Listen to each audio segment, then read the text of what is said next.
I'm Dean Walker, and welcome to the Poetry of Predicament podcast, a podcast for people brave enough to face humanity's challenges and problems, and most importantly, our numerous predicaments. The Poetry of Predicament is a podcast meant to inspire us to bring forth grace, beauty, and connection with the web of life in the face of a predicament-laden world.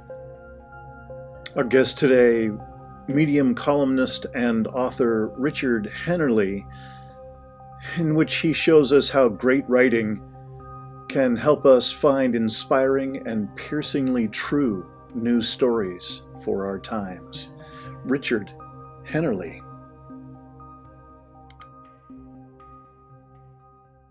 All right. Sounds good to me. All right. Well, I'm very, very happy to be hosting today's show and to be welcoming a man I've never met before, but I feel like I know him pretty darn well. I've been able to read a lot of Richard Hennerley's writing here on the Medium website. And, Richard, it's just been a real pleasure to read the way you write and what you write about. And I think we're going to probably have an awful lot of mutual resonance in this conversation, and I'm just really looking forward to that resonance, and particularly because I just put out my first book last year. It's called The Impossible Conversation, and it's a bit more fact and figure-y than I would like, and certainly more than the next book and workbook I'm working on right now.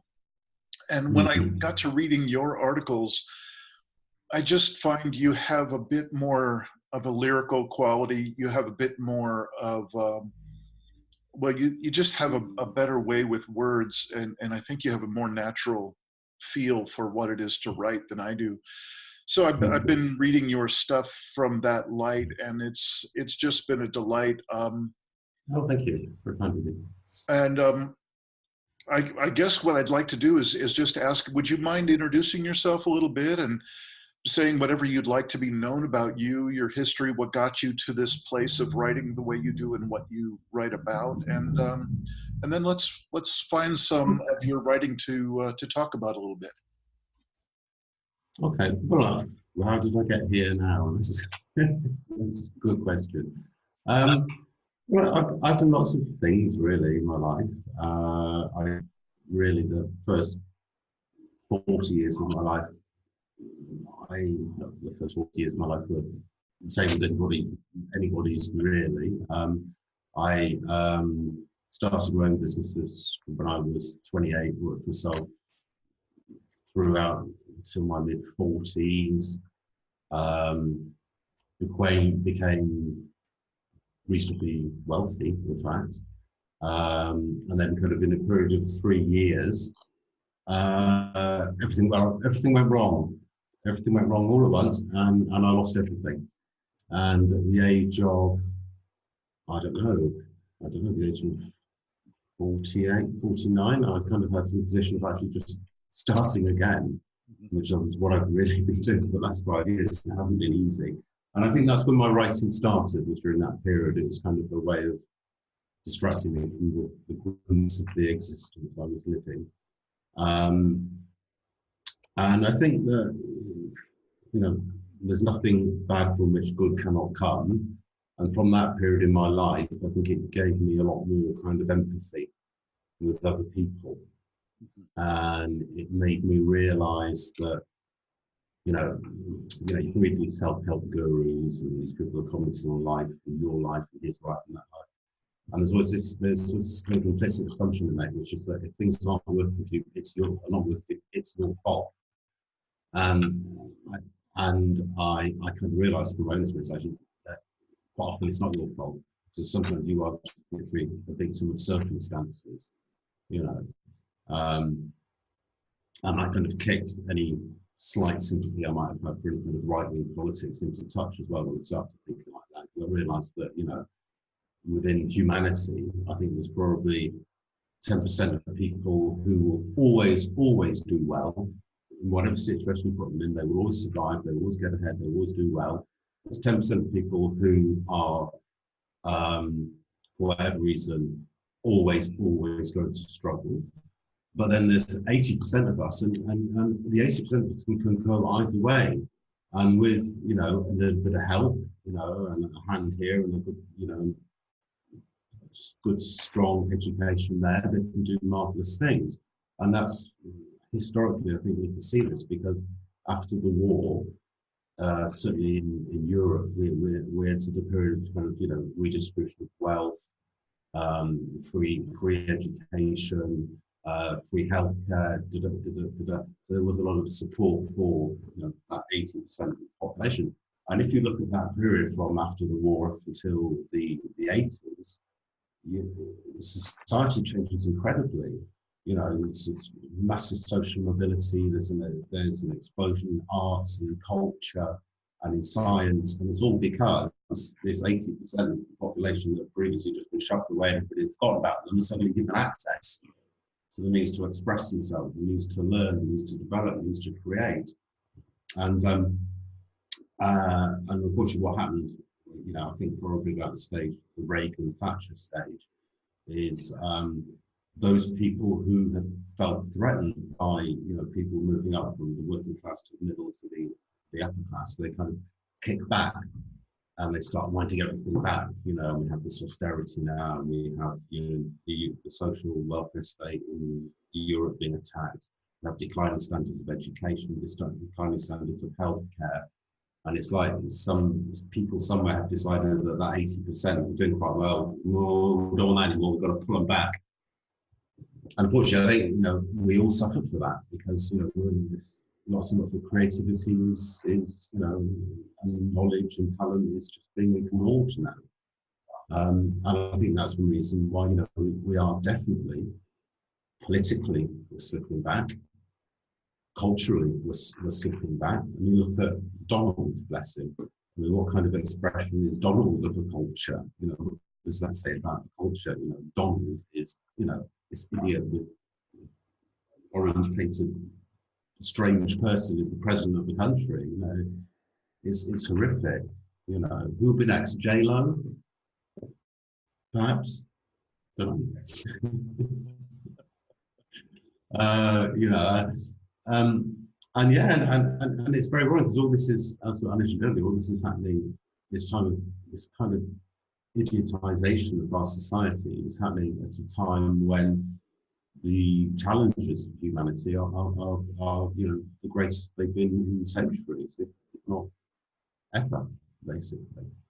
And that's what influenced my writing because, you know, it's that fact that I went through that, I had that breakdown, lost everything, blah, blah, blah, blah, blah. And it's the good that came from that, if you like, is that no, I have developed this sense of empathy, I think, you know, and I do want to sort of say something, underdog, you know, and no, it's not always people's fault, you know, it's, you know, you give somebody a crap education, you know, if you give them jobs, you know, they don't pay the rent, you know, that, you know, they don't have the security, then, you know, they aren't going to do well in life because you can't struggle against the odds all the time. You really just can't do it.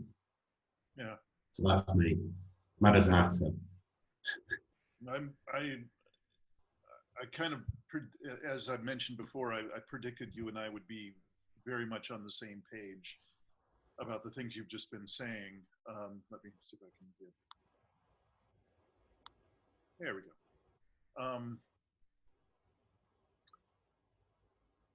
I'm curious to just take it to the next level. What you've just been describing.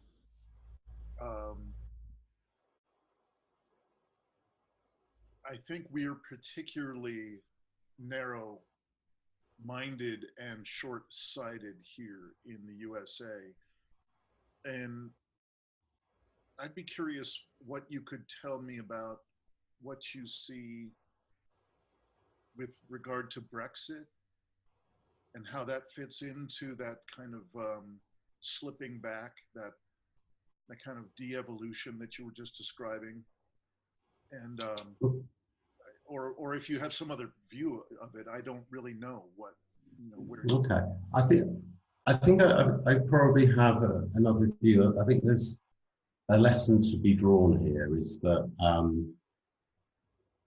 it's a difficult one, isn't it? I'm not a fan of the EU. I think it's a neoliberal, corporatist, almost fascistic structure, and I do try and discuss this with Remainers at times, but they never seem to get it. So, for example, the EU has raped and destroyed Greece. So Greece was lent lots and lots of money and encouraged to join the euro, and JP Morgan helped them fudge the figures so that they could join the euro, and really they should never have done. And then, or JP Morgan or Goldman Sachs. And then because they fudged the figures and they knew that once Greece joined the euro, they shorted Greek debt because they knew what was going to happen, and all that the EU has actually done is basically lent Greece money to pay back the banks. So nothing constructive has happened in Greece. The Greek economy is kind of immolated, and Greece is just slipped into a hellhole. So I think it's difficult to think that the EU is a good thing when you look at what it did in Greece.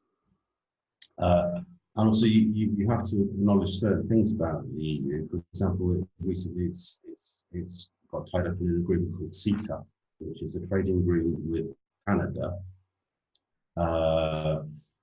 which effectively means now that any company that's got any kind of headquarters in Canada will, as of next year, will be able to challenge European governments where they feel that their profits have been unduly affected by European government decisions. But effectively what that means is that as of next year, Europe's nationalised railway network and health services will have to open themselves up to private bids. They can then be challenged by international corporations, which is very or quite neoliberal. So I'm not quite sure. I think Brexit is the warning in Brexit is what happens when governments become too far away from people. What happens then is that people alternatives that could be unpalatable. Richard, would you say that, I'm not sure leaving. Would you've been breaking up just a little bit? Would you say start again with what you're saying about when the government gets too far from the people? Okay, yeah. So what I would say is Brexit is an example of what happens when government gets too far from people, in the sense that people then make unpalatable decisions. So to me, it wouldn't be Brexit, because I'm not actually completely opposed to Brexit as a concept. But I think probably in my mind, I would say, let's talk about Trump, for example. I mean, Trump is a strange choice of president, shall we say. But what Trump did very, very well is he played into the desperation of the white working class in the US. And he said everything they wanted to hear. He said, I'm going to bring the jobs home, I'm going to build the wall, da-da-da-da-da-da-da-da. So Trump is a byproduct of government becoming too far away from people and ignoring people's needs for too long. And this is a historical constant, because, all totalitarian governments have their roots in or have let people suffer too much. Nazism arose in Germany because of the Versailles Treaty, because of the huge recession in Germany, because of desperation. So what I'm saying is if government withdraws from people and leaves lots of people to enter into desperate circumstances, they will choose desperate options. Yeah.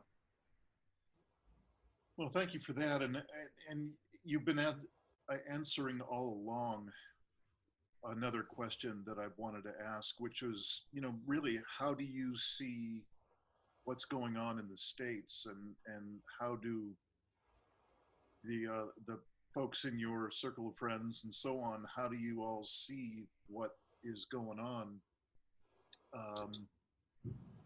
Do you have any themes that you could share that you all seem to look over toward the USA and say, well, they're clearly here is a theme, and here's what's going wrong, and that's bizarre, and so on. Any? I think in Europe people look at America with a degree of bemusement. Really, they simply don't understand.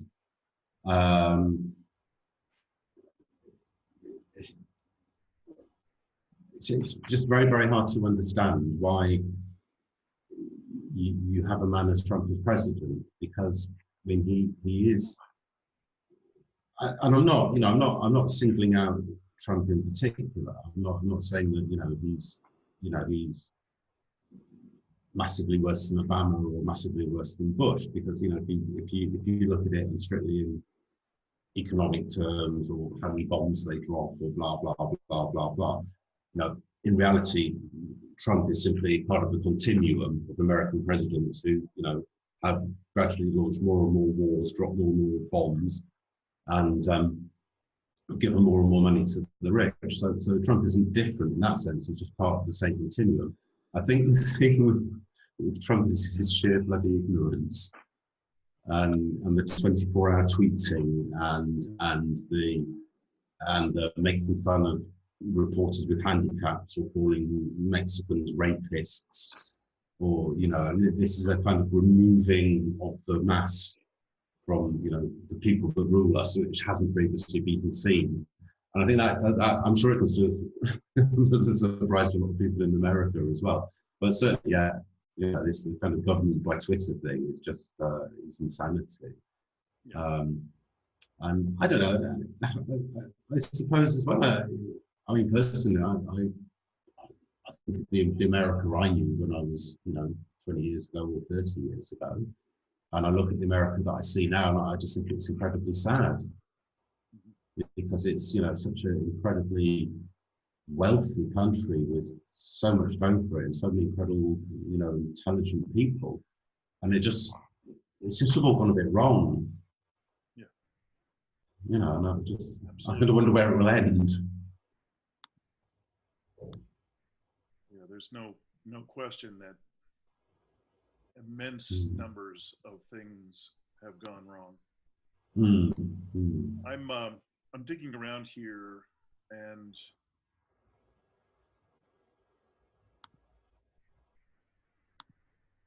sorry, just trying to clean up my screen and get to one of your writings. Okay.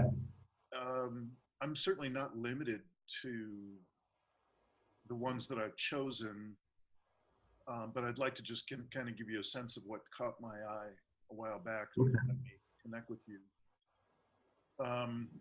There was one piece that you did, and again, all these just come out of Medium, where I read your stuff.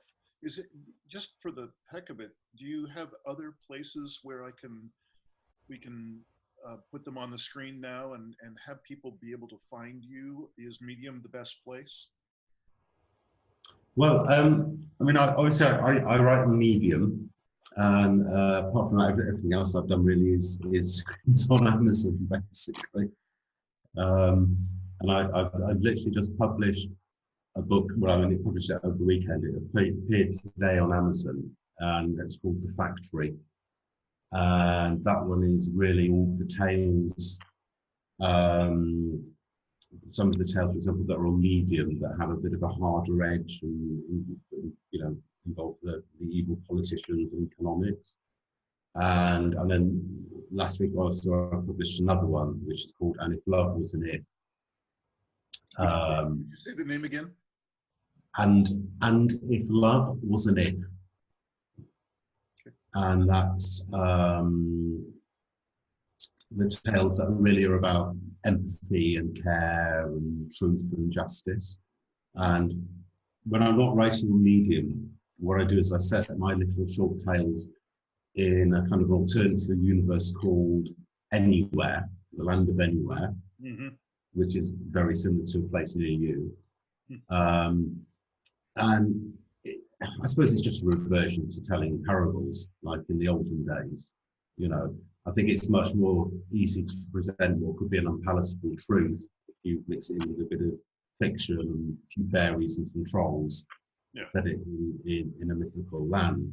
You know, and obviously it gives me a lot of license to say what I want to do. So that's the reason for that.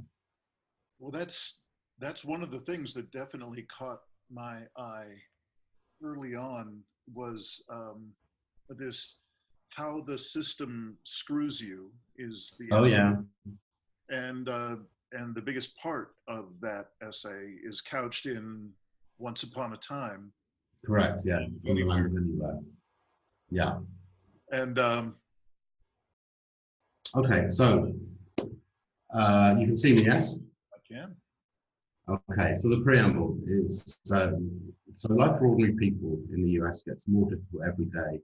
For them, average wages in real terms haven't risen since the 1970s.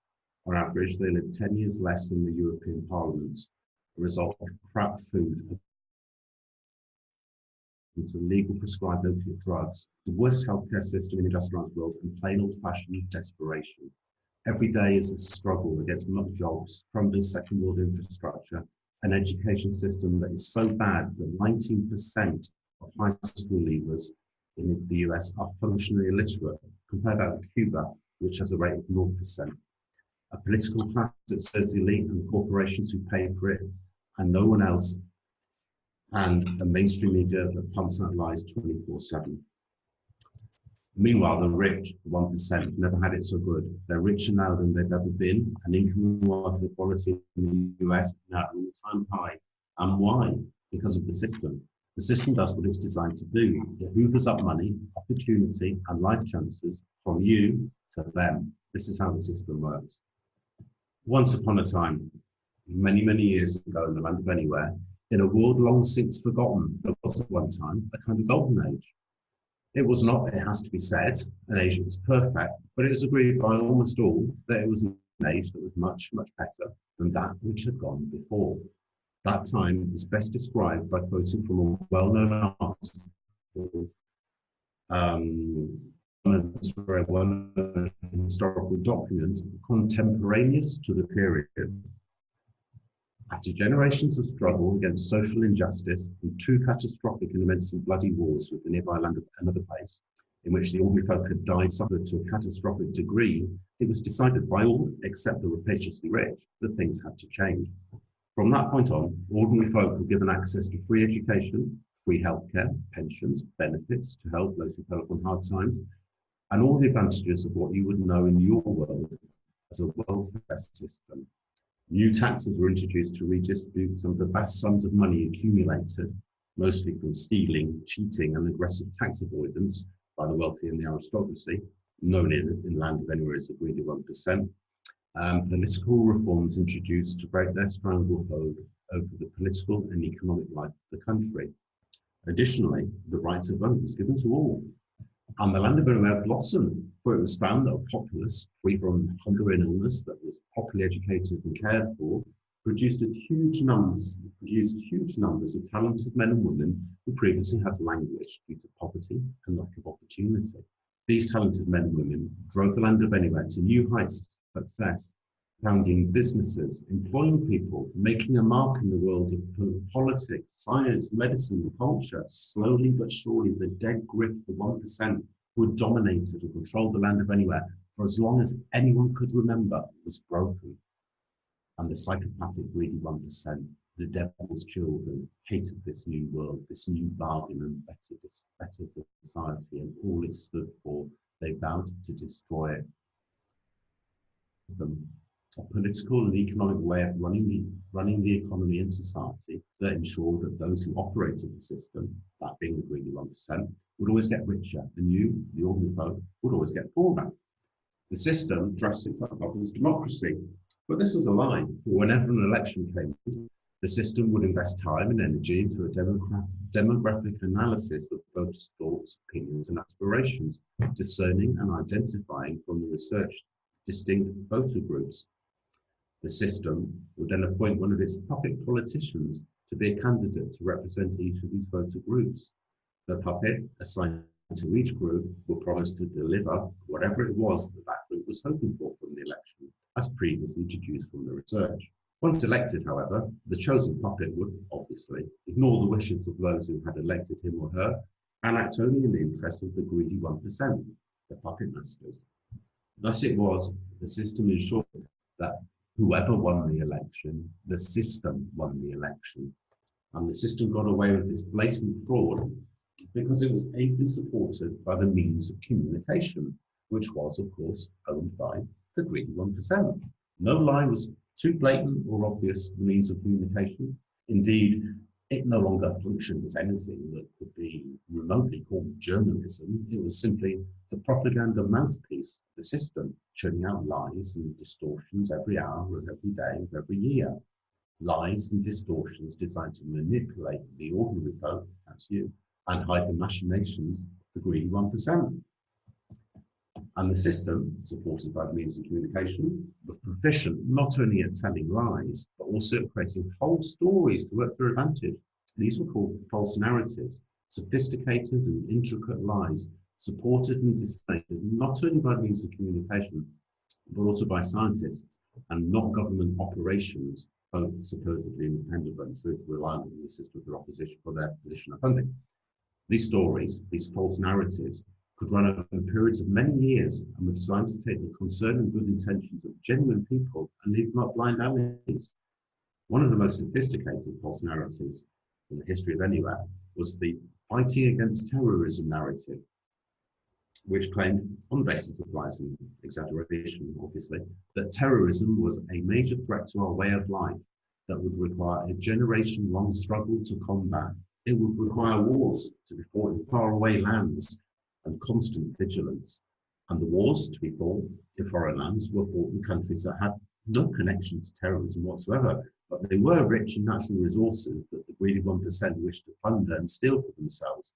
And the constant vigilance meant legislation to restrict the civil liberties of the ordinary folk and the creation of a surveillance state in which simply just disagreeing with the system would see you labelled as a peddler of fake news, a conspiracy theorist, and of course, a terrorist.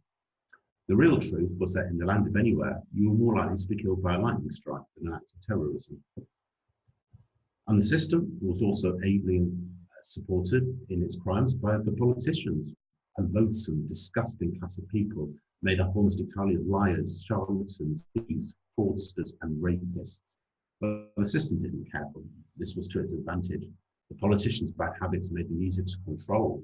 Dark-hearted, empty-souled emissaries of the greedy 1% who visit members of the political class and say, "We know what you've done, do our bidding," or "Tell me, what's your desire? Money, power, a fresh-faced child, perhaps.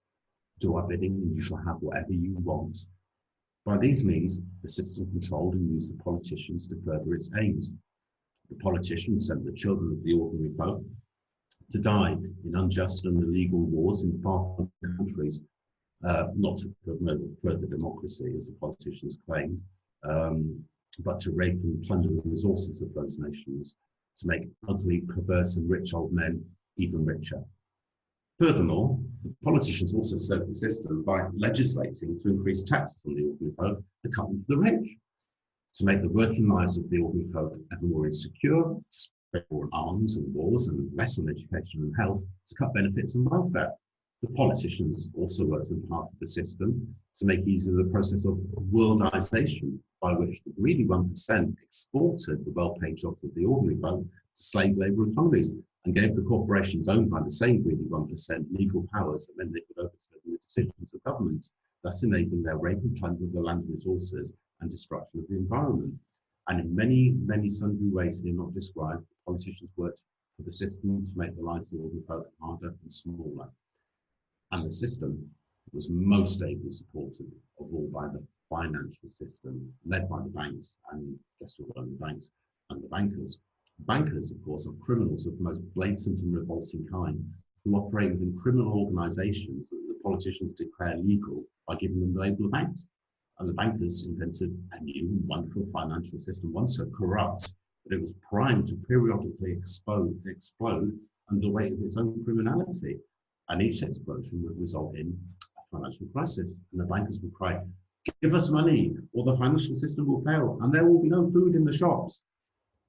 The means of communication and the politicians would, of course, support this ridiculous assertion, this false narrative, and huge sums of money would be transferred from the ordinary folk to the greedy 1% and their banks to be paid for by yet more taxes on the ordinary folk, and yet more cuts and spending on welfare, health, education, and anything else that might be seeking to benefit the lives of the ordinary folk. The financial system was nothing more than a means of transferring as much money as possible from the ordinary folk to the vastly wealthy, a system in which the greedy 1% got to keep all the profits they made and got the taxpayer to compensate them to cover any losses they made. What's not to like? And the system was best summed up by the good politician who, in his final speech to a crowd of thousands in the Park of a Thousand Joyous Souls, just days before his strange and unexplained accident death, described it thus: "We are ruled by psychopaths. Our political and economic system is a giant criminal enterprise run by them for their benefit and their benefit alone. To them, human life has no value. We are simply a commodity to be exploited. Our sole function is to be consumers, tiny cogs in a huge, unsustainable machine that is powered by raping the planet. Our free press is nothing but a peddler of propaganda, and our democracy a bought and paid for pantomime and a lie. Whoever wins, nothing ever changes. The greedy 1% always win, for all candidates are their candidates. We are ruled by psychopaths. They are the devil's children, and they are driving the world to destruction." And the moral of this tale is, now you know about the system. The question is, what you can do about it. Wow. There you go. Yeah, thank you. How was that? Thank you for taking the time to share that with us. And yes, you know, it really is not that much of a story wrapper that you put around those, you know, that long chain of facts and kind of brutal realities, but it's certainly more than I naturally express, and there's just a way that it softens me to hear it said the way you say it. You know, it's not just a slamming diatribe, you know, and judgments and political opinion. There's something about the almost fairy tale like quality of, you know, a portion of. Well, this is what the fairy tales were always for historically. If you look at the Grimm fairy tales, what they actually are is they're a means of introducing children to really quite unpleasant aspects of life. So it's a truth wrapped up in a nice story and a bit of sugar, but there is, you know, there's a brutal truth in that. But it's like a spoonful of sugar helps the medicine go down. I mean, that's why I wrote the stories that way, really. Yeah. You know, Richard, I'd just like to prod you a little bit in a portion of what you just read to us. You know, so much of the history of what's gotten us to this predicament, to this place of predicament, really seems to have started on its exponential increase at the beginning of the 19th century, or excuse me, the 20th century. And through most of the 20th century, it really was about the economic dynamics, first and foremost, and really that was the whole story. There wasn't any other really pressing part of it. It was certainly inequality, inequity. It was certainly domination of imperialist powers, but really at the center of it all was the economics that you described so well just now. And what I'm noticing, especially in this second book that I'm doing, which I'm really taking off the gloves, and I'm not wrapping my story in and the work that I was doing in the first book.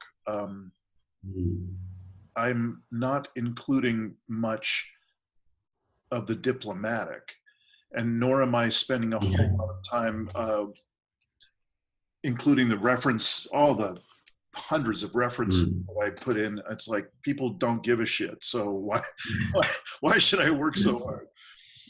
But really, the crux that I'm seeing is we're now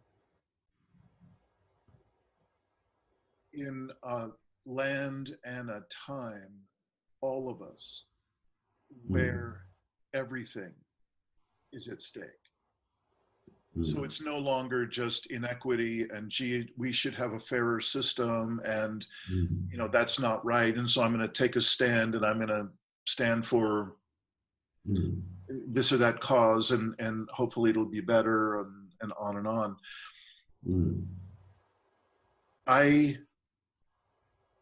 I've been working with people for a long time in various training environments, and almost always there's some kind of a hurdle to get over in that training environment, how to perform better as a team, or how to revise the vision of an organization so that it's more evocative and inspiring and so on, or how to work with at-risk youth so that they feel more of a part of the community, and on and on. Each training adventure or training venture would have some sort of hurdle to get over. And it seems like what we're now facing is the ultimate hurdle. And it's within my old guy lifetime. You know, like it's happening really, really fast. And what I'm seeing, even amongst my many friends who are heartful people, they mean well, many of them quite progressive, but not necessarily, like spanning the spectrum. And I see very little difference in people's various political stances and opinions and so on. What I'm seeing is a consistent resistance to confronting what is actually happening and what the stakes are, how high the stakes are. And so I'm wondering if you could say anything that you've seen about that shift from just talking about the inequality and the domination and so on from an economics frame that it's been for so long. And now we add to all that existential level choices that we're making daily. That, you know, there is no larger issue that we could be talking about. No, I think that's why you see what you see, because we are kind of living in a period of existential crisis. And you know, if we don't get our act together, then you know, probably we won't be here in 50, 60 years' time. And I think because, you know, I don't think people operate on more than one level. You know, you operate on a physical level, an intellectual level, but also you operate on probably we don't really understand the spiritual level. We call it an ability to instantly absorb the zeitgeist of the times, and I think that deep within their minds, people know that things are really, really, really bad. And you know what? It's actually easier to just get absorbed in the whole pantomime of, you know, Trump and this and that, than it is to actually face up to the fact that, you know, we actually do need to do something. You know, it's a deliberate kind of hiding our heads in the sand because no, it's like having an anxiety neurosis. Okay, having had an anxiety neurosis, I can speak about this. So what happens is when you have an anxiety neurosis, basically there's something that's bugging you, something that's upsetting you, it's keeping you awake at night. You can't eat properly, you can't sleep properly. It's making you very, very ill. But it's a very significant issue to you. So your brain doesn't want to face it. So you develop an anxiety neurosis, and instead of it being the fact that you worry about that you can't pay the bills. Suddenly it's because, oh, that spot on my arm is cancer, or oh, what happens if the house catches fire, or you invent a whole host of other things for your brain, because your brain's very rational. It needs to explain why it's being anxious, and you're not letting it confront the real cause. So it comes up with lots and lots of other causes about what the cause of the anxiety is, and I think that's why there is so much hysteria nowadays, because we're all trying to run away from the actual issue, and we're getting involved with things like silly political issues, silly celebrity. We've created this kind of faux left-right dichotomy in politics, which is really completely meaningless, because the problem is the whole system itself. And the media ably feeds us on that. Comes up with a new scandal or a new crisis every day. And for example, I don't actually really think that CNN hate Trump. I think actually they really, really like Trump because he's great for ratings. Oh yeah. So it's I get, yeah. I mean, I guess we're being fed this kind of pantomime, this circus, if you like, and to some extent we're kind of willing consumers, because it stops us having to confront the truth of the precariousness of our own existence. Yeah. It's like, I don't know, it's like religion. I mean, I always see religion as a kind of human-wide OCD.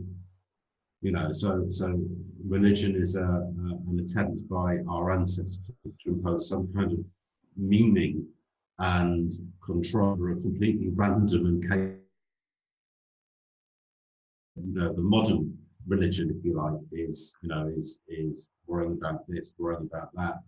What does this celebrity look like? What does that celebrity look like? What did she say? What did he say? How many likes have I got on Facebook? What's on my bloody smartphone? It's all distraction, distraction, distraction.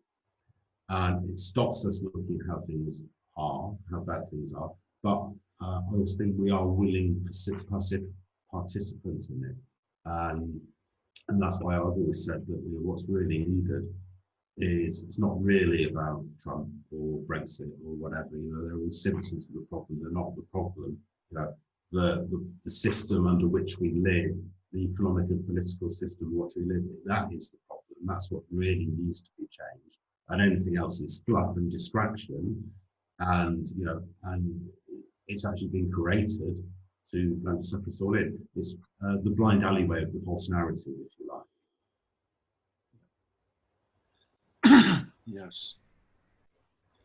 I back at the beginning of us talking, you mentioned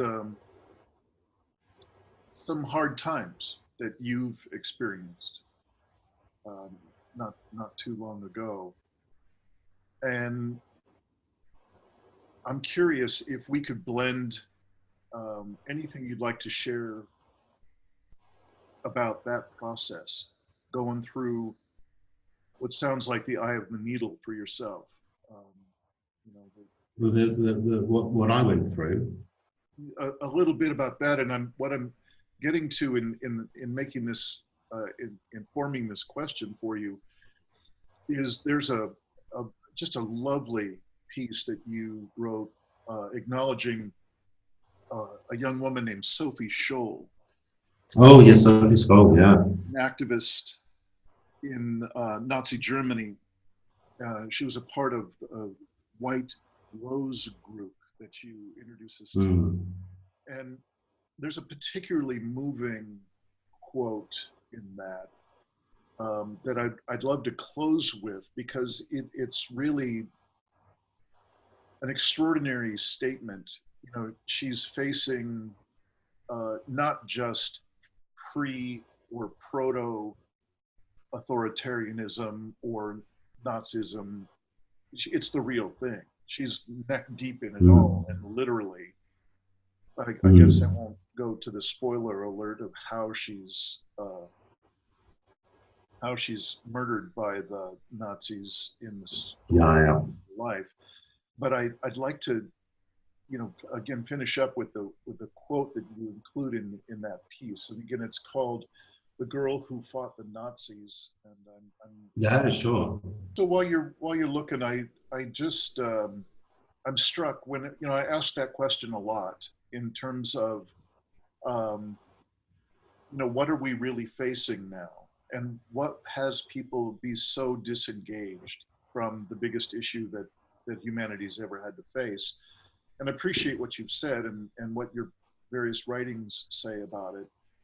But what catches me about what you capture from Sophie is that she, in her own way, long before the fancy personal growth guru writers, the life hack writers about how to live a successful life and 12 easy steps and blah, blah, blah. Young woman who's facing the darkest forces that to that date the earth had ever seen. And she has such an extraordinary articulation of what's the scale of what's possible, which we can live a life.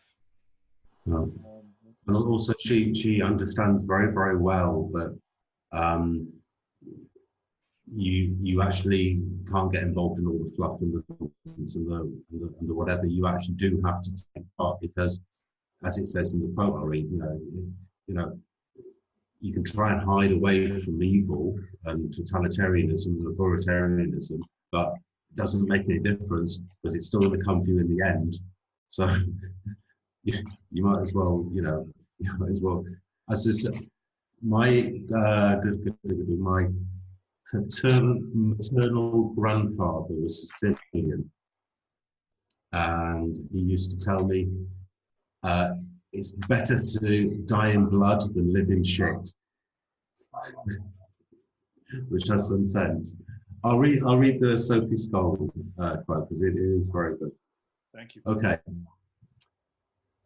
So Sophie's talking about life and totalitarianism and evil, and what do you do about it? And she says, those with no sight and no causes, those who won't take measure of their own strength for fear of antagonizing their own weakness, those who don't like to make waves or enemies, those for whom freedom, honor, truth, and principles are only literature, those who live small, love small, die small. It's a reductionist approach to life. If you keep it small, you'll keep it under control. If you don't make any noise, the bogeyman won't find you. But it's all an illusion, because they die too. Those people who roll up their spirits into tiny little balls so as to be safe. Safe? From what? Life is always on the edge of death. Narrow streets lead to the same places as wide avenues, and a little candle burns itself out, just like a flaming torch does. I choose my own way to burn. Fabulous, isn't it? It is.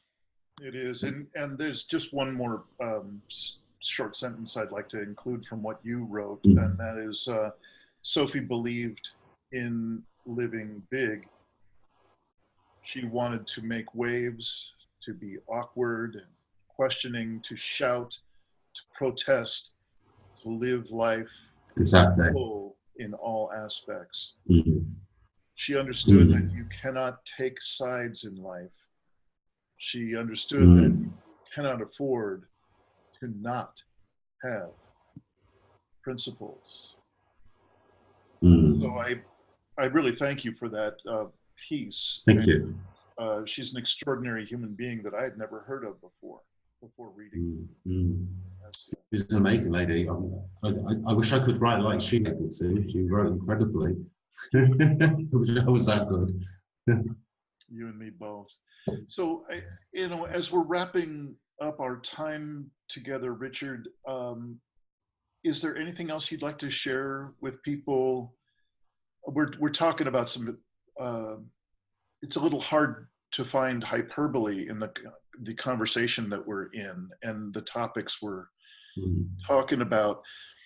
But there's also a very personal side to this, a personal side that you shared a little bit about in your own life, in the various stages of life and challenges that you've been through, and then in your own writing and the focus, for instance, with Sophie and others.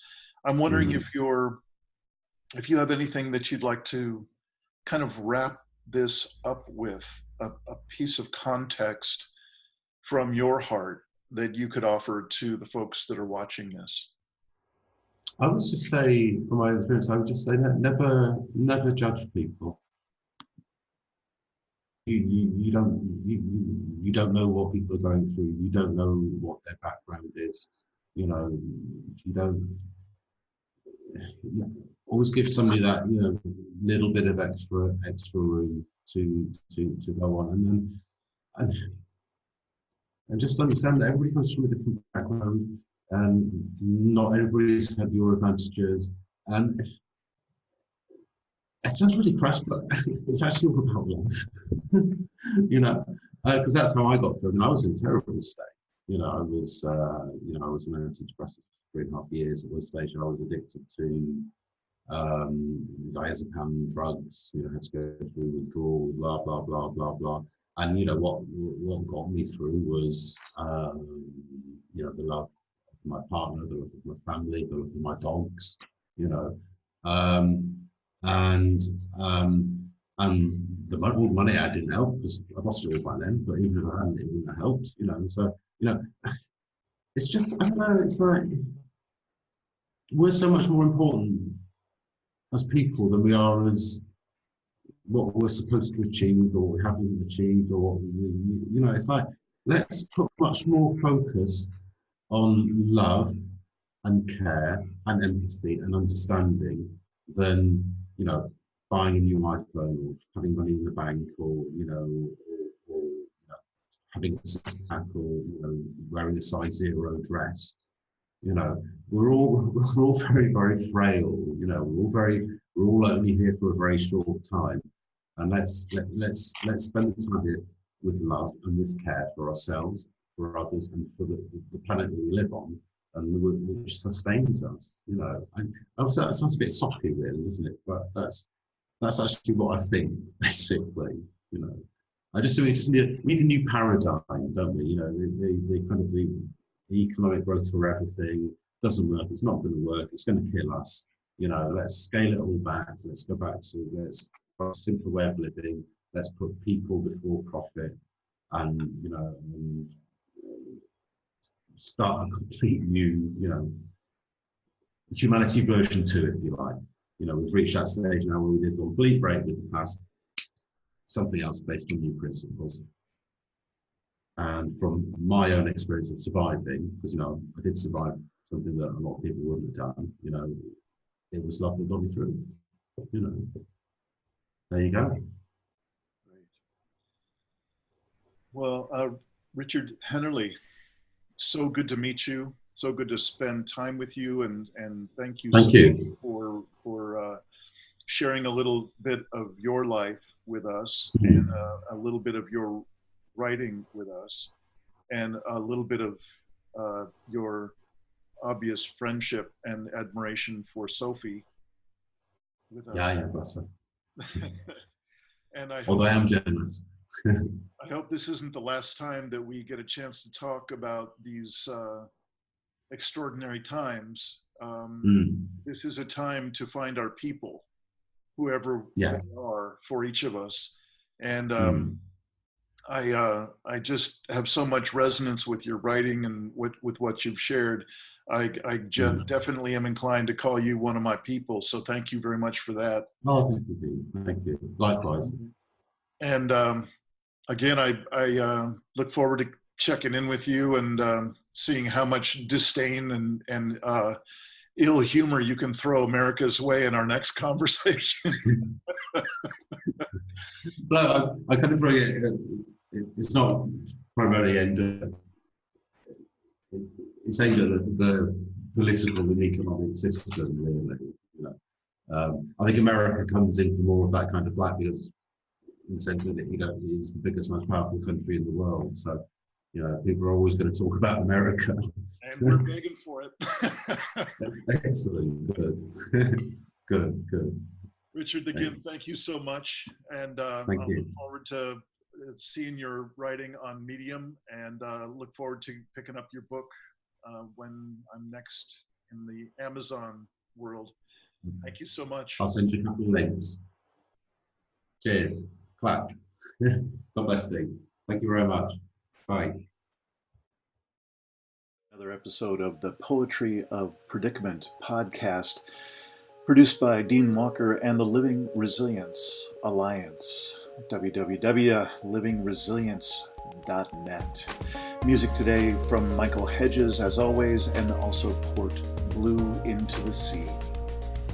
You may want to check out our sister podcasts, the New Lifeboat Hour with Carolyn Baker on Podbean and at carolynbaker.net. Also, the Impossible Conversation podcast, another channel on YouTube. Thanks so much for joining us. Join us again later for another episode of the Poetry of Predicament.